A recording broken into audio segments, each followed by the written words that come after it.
Yeah, Jessica and I speak on this quite often, in fact. And a lot of it, simple answer is it's never too early to get started. It's always great to start strategizing it, but typically we would say a 3 to 5 year plan is where we kind of develop and move forward from that point on. So, yeah. Okay. So I think that really starting to get your office in order is the key. One of the very first things that we're going to do when you start to consider transition planning is figure out what is the value of your practice and also begin to market that practice. And so you're going to need to really have your financial documents and your practice reports really in good order for at least the past 3 to 4 years. Any buyer is going to be looking around that time period. So you want to make sure you have your tax returns, filed and that they were done appropriately. You want to make sure that you start building out P&Ls and balance sheets, and you want to make sure that you have your PMS system, in place, digital, and that the data is being really entered correctly. So that's, the first big step to starting, your transition. So again, we use a third-party organization called Blue and Company, and of course, they're one of the top 50 healthcare firms in the U.S. And what they do is they obviously take all the information that is we just spoke about that needs to be collected, and basically just digest it down into a document that's a usable third-party analysis of the practice. The great thing is I always say this, that I don't have my hand in the cookie jar, so it's not me creating the actual valuation. So what you're going to get is a very accurate and well put together document for the would-be buyer that can then use that or their CPA to analyze it and move forward on a deal dependent upon what they're looking for. So, and I think the important thing about the valuation being done by a third party is it's objective. So I think it sets the expectations, one, for the seller. It's very rare that I think a seller gets a valuation back and says like, oh, it's worth more than I thought. It's usually, somewhat of a reality check of what is their practice truly worth and how does that fit into their overall financial portfolio? Does that mean they can retire today? Or maybe does it mean that they still need to work another 3 to 5 years before they begin to consider selling their practice while they ramp up their production and revenues, and get it to a number that they really need to retire on? Or maybe they decide, they don't really need it to retire and it's just a bonus. So I think it sets expectations for the seller, and for the buyer, I think it allows them to really do a deep dive analysis into what the practice is doing today and also what is the potential of the practice, for them over the next 5, 10, 15, 20 years that they may own it at the end of the day. And so they can kind of see where it is now, but it also allows them to see where it is in the future.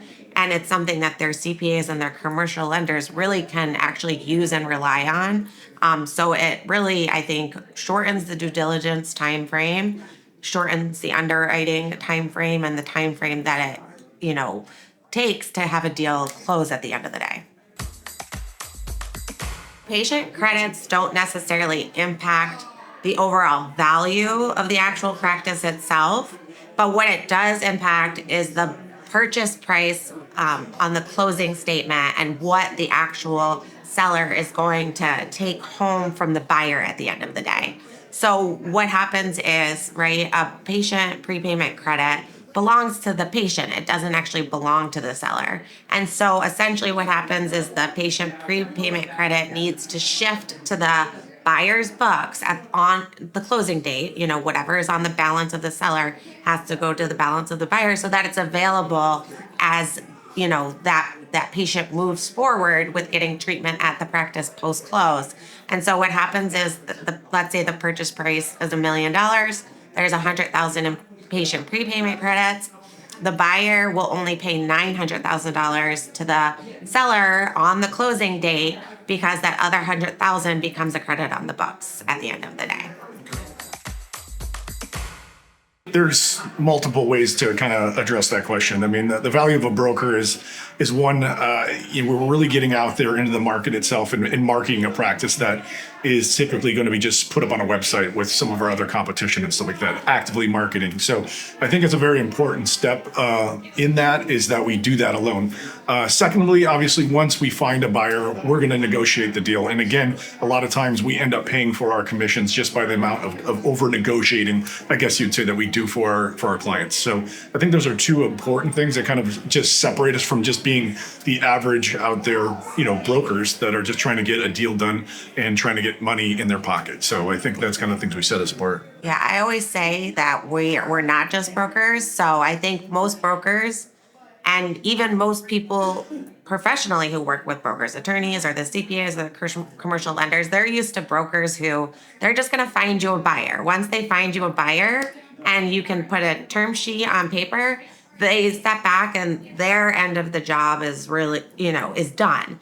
We do it differently in that we don't really call ourselves brokers. We call ourselves transition professional specialists, right? And I think the difference is we will find you that buyer. And like Justin says, he does a lot of work to market and advertise to find not just any buyer, but the right buyer for the seller, right? We want to make sure that we transition their legacy on the terms they want and take care of their staff, take care of their patients. But I think a big thing that we do different is that we find you a buyer, but then we really build out teams for both the seller and the buyer. Even though we only represent sellers, we even help buyers build out the right team so that the transitions are smooth. And we really act as kind of the overseer of the deal. And we make sure that everybody's doing their job, doing it correctly, getting over those little humps and bumps that pop up in every deal closing, and that we get this to the finish line at the end of the day. Absolutely. I always joke that there's three people who will kill a deal, attorneys, banks, those are least likely. The most likely is always going to be a landlord. So the lease is really important at the end of the day. Most buyers, right, they want predictability in the lease. So they're going to want to know what's in place now. How much do you pay in base rent? How much do you pay in additional rent? And what is the term left on the lease? And is it something that can be assumed by a buyer as is? Or are they going to have to go to the table with the landlord to close the deal because they have to put a new lease in place? So what buyers really want to see is they want to see a lease that's assignable without the consent of the landlord at the end of the day, right? As long as they're purchasing 100% of the practice, they can assume that lease.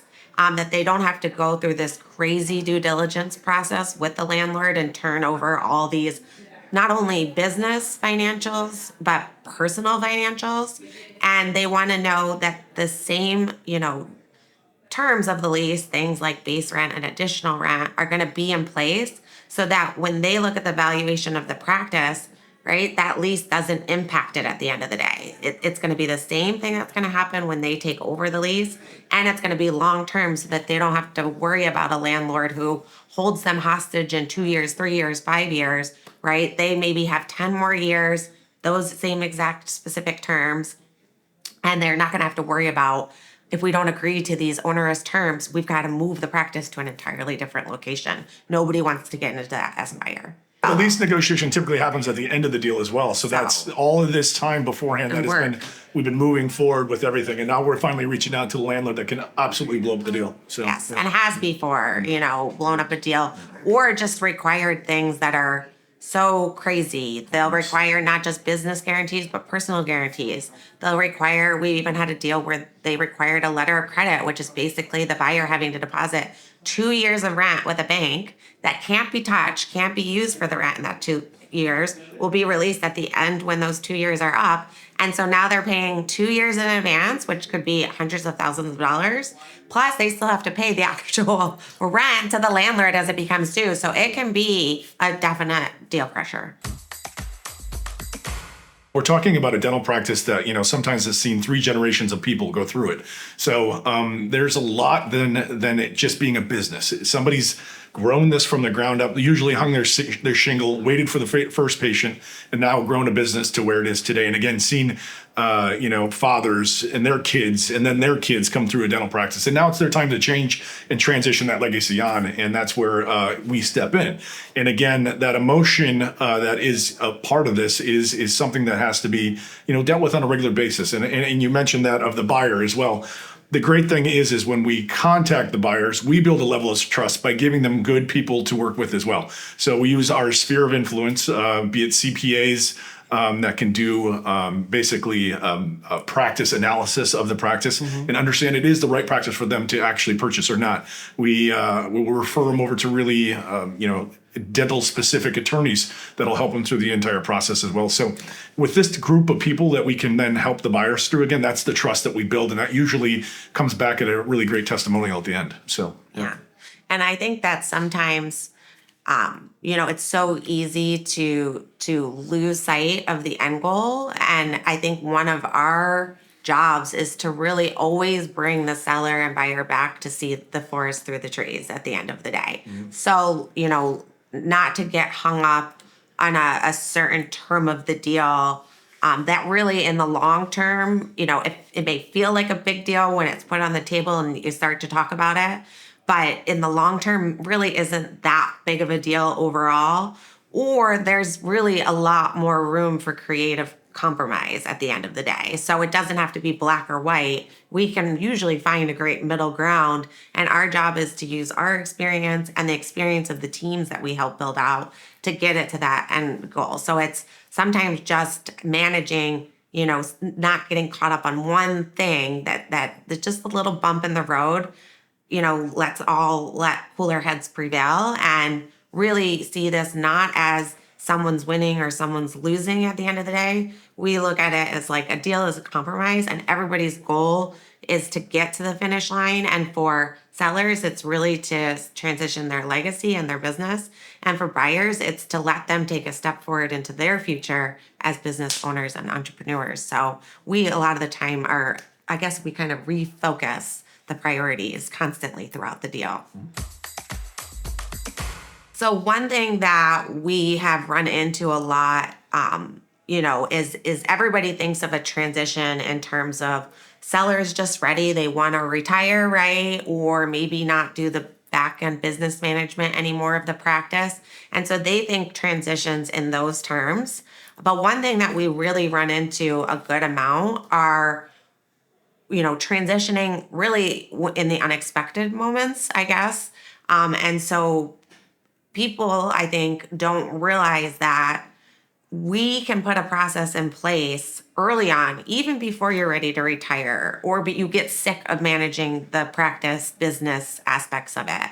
We can also help not just to sell your practice, but to make sure that if, God forbid, the worst case scenario was to happen, you pass away or you become permanently disabled and you can't practice anymore, we can help you at any point in time. It could be 20 years before you're ready to retire.